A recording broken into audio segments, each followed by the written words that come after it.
बिस्मिल्लाहिर्रहमानिर्रहीम। आज हम नई ऑर्गेनेली को डिस्कस करेंगे, वो है हमारे पास प्लास्टिड्स। तो उसको शुरू करते हैं। तो प्लास्टिड्स का सबसे पहले जो इंट्रो किया गया वो ये है कि they are membrane bounded organelle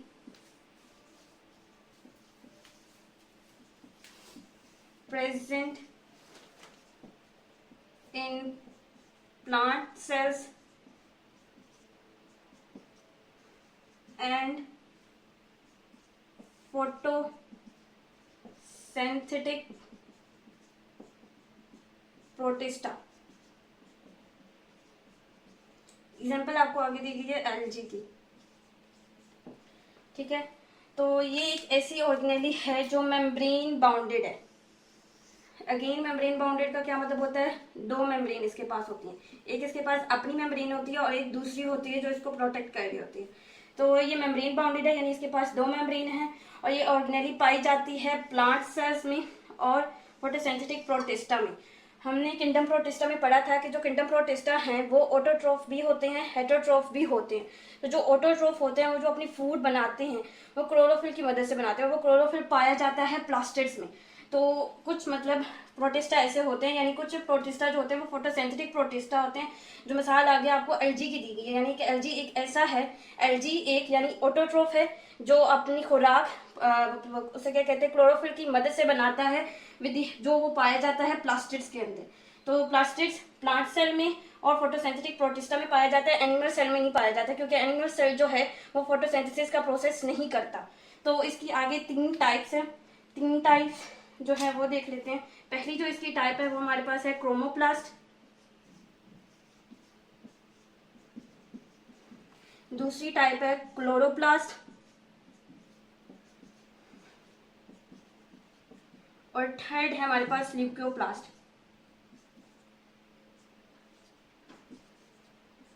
ठीक हो गया। तो पहली जो हम टाइप डिस्कस करेंगे वो है क्लोरोप्लास्ट। क्लोरोप्लास्ट, अब जो क्लोरोप्लास्ट है फर्स्ट ऑफ ऑल तो ये ग्रीन प्लास्टिड्स हैं। ठीक है, पहला पॉइंट आप लिख लें कि ये ग्रीन प्लास्टिड्स हैं।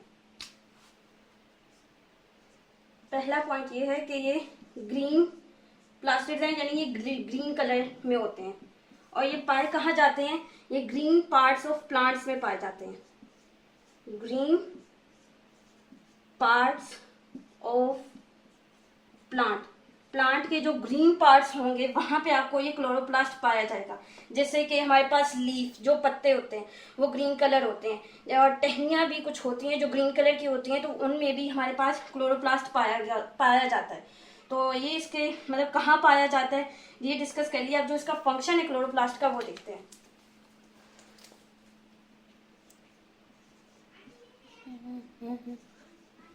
इसका फंक्शन क्या है वो देखते हैं। फंक्शन जो है ना इसका ये है कि इसके पास होते हैं फोटोसिंथेटिक पिगमेंट्स, इसके पास होते हैं फोटोसिंथेटिक पिगमेंट्स। ठीक हो गया।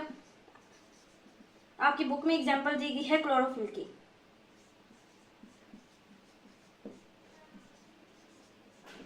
ठीक है, फंक्शन क्या है? फंक्शन ये है कि इसके पास होते हैं फोटोसिंथेटिक पिगमेंट्स। मिसाल आपको दी गई है क्लोरोफिल की। अब फंक्शन क्या, अब आपने वो देखना है कि इसके जो फोटोसिंथेटिक पिगमेंट्स होते हैं ना, फोटोसिंथेटिक पिगमेंट्स जो होते हैं वो कैप्चर करते हैं लाइट एनर्जी को। ठीक हो गया। और उस लाइट एनर्जी को कन्वर्ट कर देते हैं केमिकल एनर्जी में।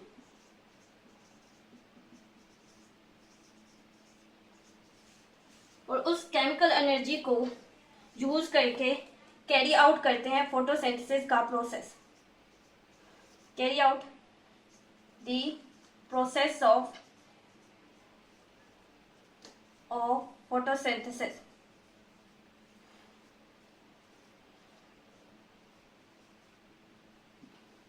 इस बात को ना समझने के लिए हम मिसाल लेते हैं। हमारे पास होते हैं थाइलाकॉइड। थाइलाकॉइड क्या होता है वो अभी हम इसका स्ट्रक्चर पढ़ेंगे ना, हम डिस्कस कर लेंगे। तो अभी आप बस ज़हन में बैठा लें कि इसके पास होता है थाइलाकॉइड, ठीक है। अब ये होता है थाइलाकॉइड। थाइलाकॉइड की सरफेस पे होता है हमारे पास क्लोरोफिल। ये ब्लैक जो है ना, ये आप मान लीजिए क्लोरोफिल, इसकी सरफेस के ऊपर है क्लोरोफिल, ठीक है। ये क्लोरोफिल है, या इसी को आप फोटोसिंथेटिक पिगमेंट कहते हैं। हमने फोटोसिंथेटिक पिगमेंट की मिसाल है क्लोरोफिल। आप इसको क्लोरोफिल कहें, फोटोसिंथेटिक पिगमेंट कहें, बात एक ही है। ये हमारे पास है थाइलाकॉइड। थाइलाकॉइड की सरफेस पर है फोटोसिंथेटिक पिगमेंट। अब ये फोटोसिंथेटिक पिगमेंट करते क्या है, ये लाइट एनर्जी को कैप्चर करते हैं। यानी यहाँ से सूरज की रोशनी आ रही है, ठीक है। ये सूरज की रोशनी को यूं शो किया जाता है एरोस के साथ। ये लाइट एनर्जी आई, इन्होंने इस लाइट एनर्जी को कैप्चर किया। कैप्चर करने के बाद इसको केमिकल एनर्जी में कन्वर्ट कर दिया, और ये केमिकल एनर्जी हमें यानी प्लांट को मदद देती है फोटोसिंथेसिस के प्रोसेस को कैरी आउट करने में, उसको शुरू करने में, उसको एंड तक ले जाने में। या फिर फोटोसिंथेसिस की जो करके जो उनको प्रोडक्ट मिलती है वो कौन सी मिलती है, ग्लूकोज मिलती है। या फिर आप इनडायरेक्टली ये कह सकते हैं कि ये ग्लूकोज बनाने में भी मदद करता है। तो इसका फंक्शन जो है वो ये कि ये कैप्चर करता है, लाइट एनर्जी को कन्वर्ट कर देता है केमिकल एनर्जी में, फिर देन वो केमिकल एनर्जी इस्तेमाल होकर फोटोसिंथेसिस प्रोसेस को आगे कैरी आउट करने में मदद करती है। तो फंक्शन ये है। अब हम इसका स्ट्रक्चर देखते हैं। अब हम इसका स्ट्रक्चर देख लेते हैं। तो स्ट्रक्चर जो है क्लोरोप्लास्ट का, ठीक है।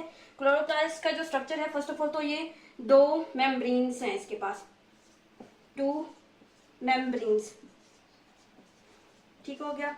एक इसके पास आउटर मेम्ब्रेन होती है,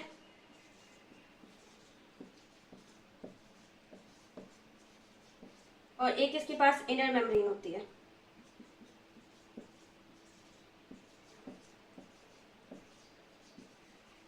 और जो बाकी सारा स्ट्रक्चर है वो इनर मेम्ब्रेन के अंदर एग्जिस्ट करता है। तो जो सबसे पहला जो स्ट्रक्चर है इनर मेम्ब्रेन के अंदर वो है थाइलाकॉइड।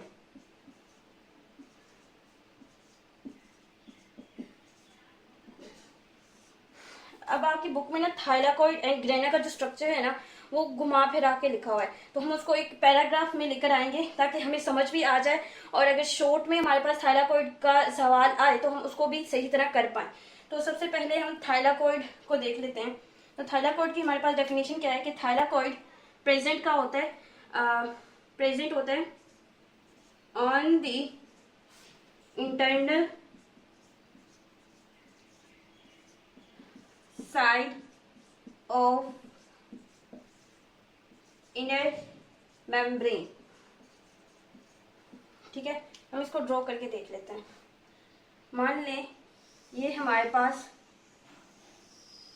आउटर साइड है, ठीक है, और ये ब्लू में हमारे पास इनर साइड है। अब ये जो थाइलाकॉइड है ना, ये इनर साइड यानी इनर मेम्ब्रेन के अंदर है, ठीक हो गया। On the internal side of inner membrane, inner membrane की इंटरनल यानी इसके अंदर थाइलाकॉइड पाया जाता है। तो अब ये है क्या, ये है on the internal side of inner membrane, it is a membrane bound sac like structure। Definition इसकी इतनी भी हो जाती है, लेकिन हम इसको बढ़ाएंगे ताकि हमारा एक तो लॉन्ग की लेंथ भी बढ़ जाए, और अगर हमें थाइलाकॉइड शॉर्ट में आए तो हम उसकी लेंथ बढ़ाकर अपने 2 नंबर भी ले सकें। तो it is a membrane bound sac like structure present in the chloroplast of plant and algae, ठीक हो गया। it contain chlorophyll, आप क्लोरोफिल भी लिख सकते हैं, यहाँ पे फोटोसिंथेटिक पिगमेंट्स भी लिख सकते हैं। It contain chlorophyll on the surface of the thylakoid.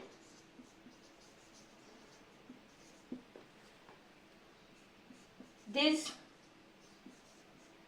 chlorophyll help में एक ग्लूकोज। ठीक हो गया। अब मैं आपको डायग्राम के जरिए समझाती हूँ। यह है आउटर मेम्ब्रेन, यह है इनर मेम्ब्रेन। इसके अंदर हमारे पास होता है सैक लाइक स्ट्रक्चर। ठीक है, लाइजोसोम में मैंने आपको बताया था कि जो सैक होते हैं ना वो मोस्टली जो होते हैं वो सर्कल की फॉर्म में होते हैं। ठीक हो गया। तो ये हमारे पास जो थायलाकोइड होगा ना ये सर्कल की फॉर्म में होगा ऐसे।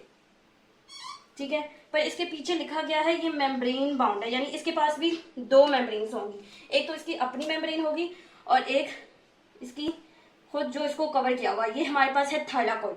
थायलाकोइड क्या है, एक मेम्ब्रेन बाउंड है। मेम्ब्रेन हमने शो कर दिया है, सैक लाइक स्ट्रक्चर है, यानी सर्कल की फॉर्म में पाया जाएगा। और प्रेजेंट कहाँ होता है, क्लोरोप्लास्ट में। सही सी बात है, हम क्लोरोप्लास्ट का ही स्ट्रक्चर पढ़ रहे हैं तो उसी के अंदर पाया जाएगा। कौन से ऑर्गेनिज्म में पाया जाता है, प्लांट और एल्गी में पाया जाता है। अब ये कंटेन करता है क्लोरोफिल, वो तो समझ आ गया, क्लोरोफिल कंटेन करता है, लेकिन कहाँ पे कंटेन करता है, on the surface of the thylakoid. हमारे पास ये थायलाकोइड है, इसकी सरफेस पे, यानी आप कह लीजिए ये इसकी सरफेस, इस सरफेस पे ये अब क्या करता है, क्लोरोफिल कंटेन करता है। और अभी हमने पीछे पढ़ा है कि इसके ऊपर लाइट एनर्जी आती है, उसको कैप्चर करता है और केमिकल एनर्जी में कन्वर्ट करके ग्लूकोज बनाता है। वो हमने सारी बात नहीं लिखी, बस ये थोड़ा सा नीचे लिख दिया कि ये दिस क्लोरोफिल, जो इसके ऊपर क्लोरोफिल पाया जा रहा है, ये ग्लूकोज बनाने में मदद कर देता है। ठीक हो गया। तो ये हमारे पास थायलाकोइड का स्ट्रक्चर हमने डिस्कस कर लिया। आगे अब ग्रेना का स्ट्रक्चर है वो देखते हैं। नेक्स्ट स्ट्रक्चर जो है हमारे पास वो है ग्रेना, वो हम देखते हैं।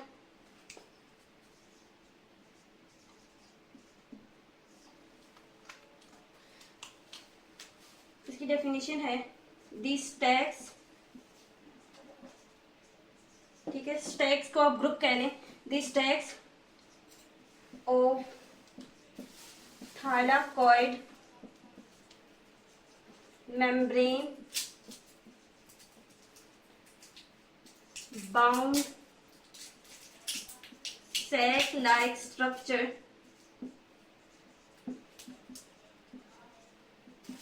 is called grana। ठीक है, thylakoid membrane bound sac like जो स्ट्रक्चर है, उसका जो स्टैक, उसका जो ग्रुप है, मतलब एक अगर आप थायलाकोइड लें, फिर दूसरा थायलाकोइड लें, तीसरा, चौथा, पांच, मतलब 5-6 आप थायलाकोइड लें तो वो जो ग्रुप बन गया है ना, उस ग्रुप को कहा जाता है ग्रेना। ठीक हो गया। अब इसको हम एक डायग्राम के जरिए देखते हैं, फिर हमें सारा क्लेरिफाई हो जाएगा।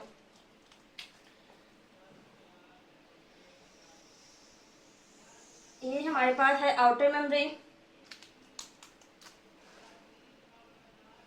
ये है हमारे पास इनर मेम्ब्रेन। ठीक हो गया।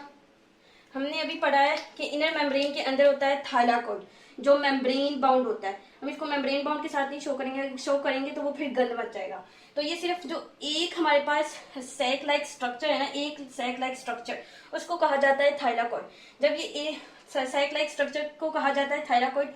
और अभी हमने पढ़ा है कि इस थायलाकोइड के ऊपर हमारे पास होता है ग्रीन कलर का क्लोरोफिल। ठीक है, इसकी मान लीजिए सरफेस पे हमारे पास है क्लोरोफिल।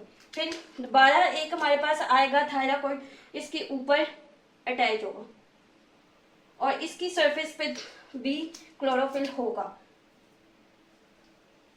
अब बहुत सारे बच्चे ना क्या समझते हैं कि हमारे पास यानी जो ग्रेना है ना, मान लें हमारे पास ये एक थायलाकोइड, दूसरा, तीसरा, चौथा, ये जो मतलब ग्रेना, इस ग्रेना की सरफेस पे क्लोरोफिल पाया जाता है। ठीक है, यहाँ पे थायलाकोइड का जो सबसे ऊपर वाला टॉप जो थायलाकोइड होता है उसकी सरफेस पे सिर्फ क्लोरोफिल पाया जाता है, ऐसा नहीं है, हर थायलाकोइड की सरफेस पर क्लोरोफिल पाया जाएगा। अब ये एक क्लोरोफिल था, ये एक थायलाकोइड था, इसकी सरफेस पे क्लोरोफिल है, ये दूसरा थायलाकोइड है, इसकी सरफेस पे क्लोरोफिल है, और ये हमारे पास अब जब तीसरा आएगा तो इसकी भी सरफेस के ऊपर हमारे पास क्लोरोफिल पाया जाएगा।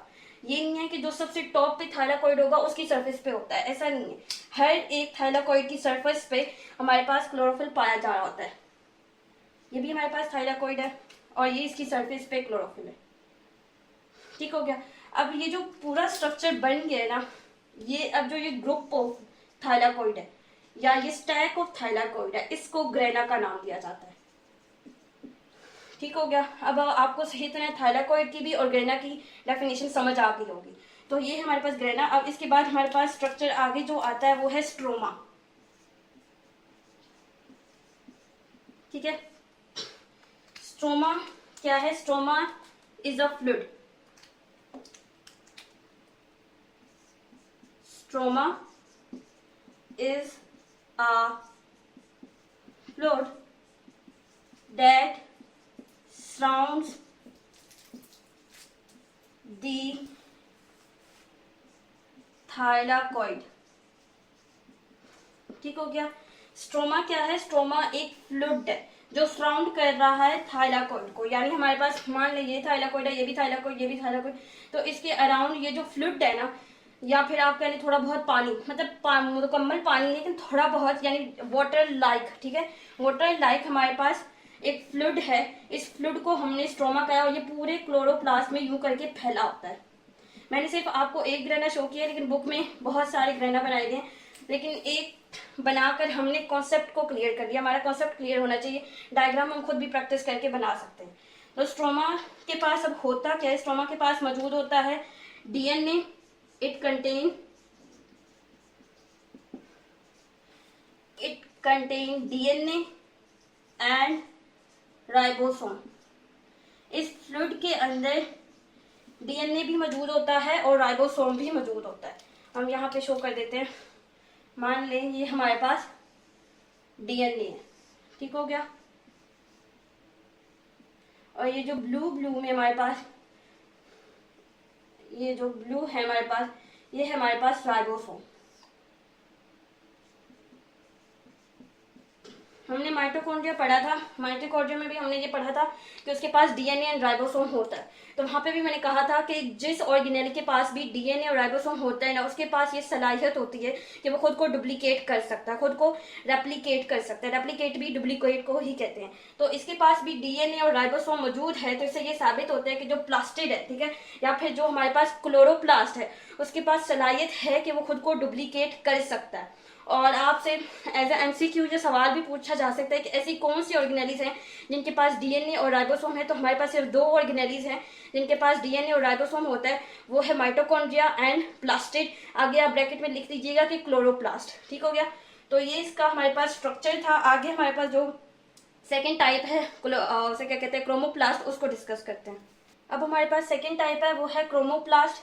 तो इसको डिस्कस कर लेते हैं। तो जो क्रोमो है ना, फर्स्ट ऑफ ऑल ये जो क्रोमो है ये लाइट को शो करता है। जैसे लाइट कलर, डार्क कलर होते हैं ना, तो ये लाइट कलर को शो कर रहा है, लाइट कलर, या फिर आप ब्राइट कलर भी कह सकते हैं,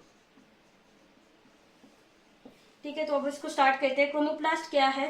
क्रोमोप्लास्ट हमारे पास ब्राइट कलर प्लास्टिड है और ये पाया जाता है bright colour parts of plant. Plant के ऐसे पार्ट्स जो ब्राइट कलर होते हैं, वहां पे क्रोमोप्लास्ट पाया जाता है। एग्जाम्पल आपको दी गई है फ्लावर पीटल्स, फूल की पत्तियां, ठीक है, फूल की जो पत्तियां होती हैं वहां पर, एंड फ्रूट्स। कुछ फ्रूट्स होते हैं जो लाइट कलर में होते हैं, उसमें भी क्रोमोप्लास्ट पाया जाता है। फ्लावर पीटल्स एक बार बना के दिखा दो। ये हमारे पास फूल होता है, तो इसकी ये जो सर्कल होते हैं ना, ये इसको पीटल कहते हैं, ठीक है, इसको पीटर कहते हैं और उर्दू में हम इसको फूल की पत्तियां कहते हैं। तो वहां पे क्रोमोप्लास्ट पाया जाता है। अब इसका हम फंक्शन देखते हैं।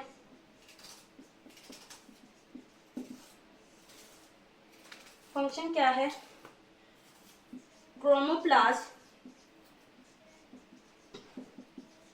Give colour to the plant to attract the insects and help in pollination and dispersal of seeds and fruits, ठीक है। फर्स्ट ऑफ ऑल ना एक चीज याद रखें, ब्राइट कलर जो होता है ना वो अट्रैक्ट करता है, चाहे इंसेक्ट्स हो चाहे इंसान। अगर आप शॉपिंग मॉल में जाए ना, तो जो चीज हमें ब्राइट दिखती है ना, हम उसकी तरफ पहले भाग के जाते हैं कि हम इसको देखें कि ये मतलब मुझको ये, मैंने ये खरीदनी है, कोई और ना इसको खरीद ले। तो सेम केस इधर है कि जो क्रोमोप्लास्ट होते हैं ना, वो उसे क्या कहते हैं, कलर देते हैं, ठीक है।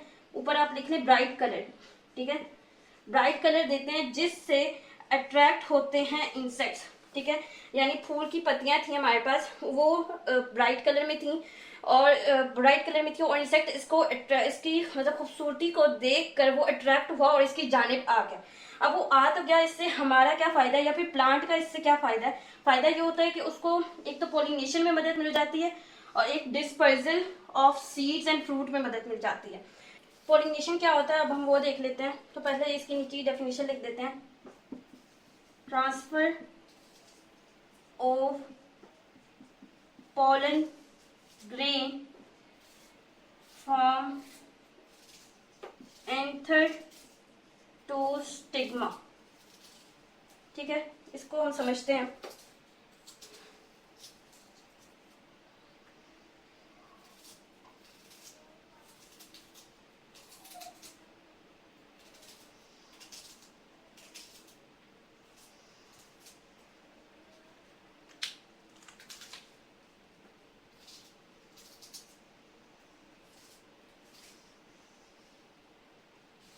अब आपने समझना है, ये है हमारे पास एंथर, ठीक है, ये है एंथर और इस एंथर के अंदर पाए जा रहे हैं पोलन ग्रेन।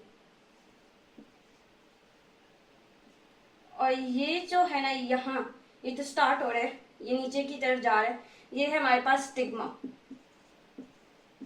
ठीक है।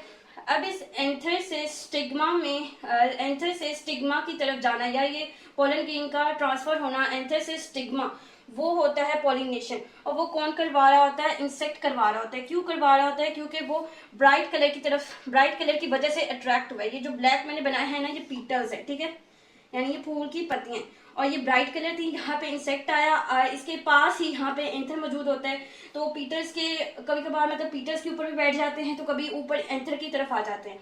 और जो पोलन ग्रेन होते हैं वो होते हैं स्टिकी, यानी ग्लू की तरह होते हैं। तो वो जब एंथर के ऊपर आते हैं तो वो जो पोलन ग्रेन होते हैं वो उनके पाँव पर, उनके पैरों पर अटैच हो जाते हैं।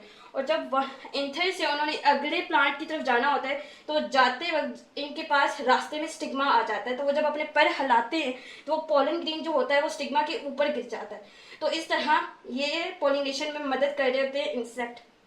और अगला हमारे पास जो है वो है dispersal of seed and fruit. आपने कुछ इंसेक्ट्स तो शायद ही देखे हो, बट परिंदे भी होते हैं कि ना वो फ्रूट्स को खा रहे होते हैं। अब जैसे कि जामुन होता है, ठीक है, जामुन जो पर्पल कलर में होता है, आपने देखा होगा कि बर्ड्स इनको खा रहे होते हैं। जब वो खा रहे होते हैं तो वो जब अपनी चोंच में यानी बीक में जब लेके उड़ रहे होते हैं तो वो रास्ते में कहीं सीड गिरा देते हैं, ठीक है, तो वहां पे वो पौधा उगाता है। और स्पेशली कि गाँव में तो बहुत दफा होता है कि मतलब बहुत दफा आपने बहुत सारी जगहों में ये देखा होगा कि जहाँ नहरें होती हैं ना, वहां पे ये फ्रूट्स पाए जा रहे होते हैं। अमरूद का भी आपको मिला होगा, या फिर जामुन का आपने देखा होगा, या फिर वो एक बेरी टाइप का भी होते हैं फ्रूट्स, ठीक है, वो भी आपने देखे होंगे। वो इसी वजह से होते हैं कि वो खा रहे होते हैं अपनी बीक में और वो वहीं पे गिरा देते हैं। और मोस्टली जो ज्यादातर जो गिर जाते हैं वो नहरों के आसपास गिर जाते हैं। तो वहां क्योंकि वो नहर के आसपास गिर जाते हैं तो वहां पे उनको पानी भी मिल जाता है, तो वो उग जाते हैं वहां से। तो इस तरह इंसेक्ट जो होते हैं ना, वो पोलिनेशन में मदद कर रहे होते हैं और dispersal of seeds and fruit में भी हमारी मदद कर रहे होते हैं। लेकिन ये तब होगा जब ये ब्राइट कलर को अट्रैक्ट करेंगे, और वो जो ब्राइट कलर जो अट्रैक्शन जो डेवलप कर रहा होता है वो क्रोमोप्लास्ट दे रहा होता है। तो ये हमारे पास इसकी सेकंड टाइप थी। अब हमारे पास थर्ड टाइप है ल्यूकोप्लास्ट, उसको डिस्कस करते हैं। अब हम इसकी थर्ड टाइप को डिस्कस कर लेते हैं। तो थर्ड टाइप हमारे पास है ल्यूकोप्लास्ट।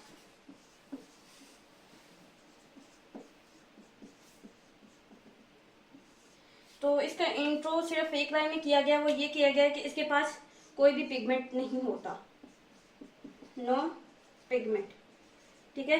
क्लोरोप्लास्ट के पास फोटोसिंथेटिक पिगमेंट्स थे जैसे कि क्लोरोफिल, और क्रोमोप्लास्ट के पास भी पिगमेंट थे, कैरोटीनॉइड्स। मैंने आपको बताना भूल गई, लेकिन आप लिख लें, बुक में लिखा हुआ है वैसे कि क्रोमोप्लास्ट के पास भी पिगमेंट्स होते हैं जिसको नाम दिया गया कैरोटीनॉइड्स।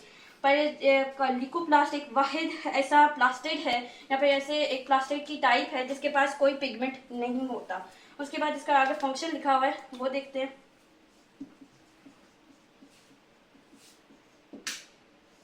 ठीक हो गया। तो फंक्शन हमारे पास ये है, they are involved in the storage of starch, lipid and protein. They are present in the cells of plant where food is stored. ठीक है, आगे एग्जांपल दी गई है, अंडरग्राउंड स्टेम्स, रूट्स, सीड्स। ठीक है, तो हमारे पास इसका फंक्शन क्या है? फंक्शन ये है कि ये स्टोर करता है स्टार्च को, लिपिड को एंड प्रोटीन को। ठीक है, ये सब क्या है? ये कंपाउंड है, या फिर आप कह लेंगे कि ये सेल की खुराक है, या फिर ये प्लांट की खुराक है जो ल्यूकोप्लास्ट में स्टोर की जाती है। और ये ल्यूकोप्लास्ट वहां पाया जाता है जहां पे ये खुराक स्टोर की जाती है। They are present in the cells of plant where food is stored. ये प्रेजेंट होते हैं वहां पर जहां पर खाने को स्टोर किया जा रहा होता है। और उन्होंने आगे आपको एग्जांपल दी हुई है अंडरग्राउंड स्टेम, यानी ऐसी स्टेम्स जो अंडरग्राउंड ग्रो करती हैं, रूट्स यानी जड़ें, सीड यानी बीज, बीज के अंदर भी ये ल्यूकोप्लास्ट पाया जाता है और इसके पास कोई पिगमेंट नहीं होता। बस इसको इतना ही इसको डिस्कस किया गया और यही हमारे पास आज का टॉपिक था। तो नेक्स्ट वीडियो में मुलाकात होगी। खुदा हाफिज।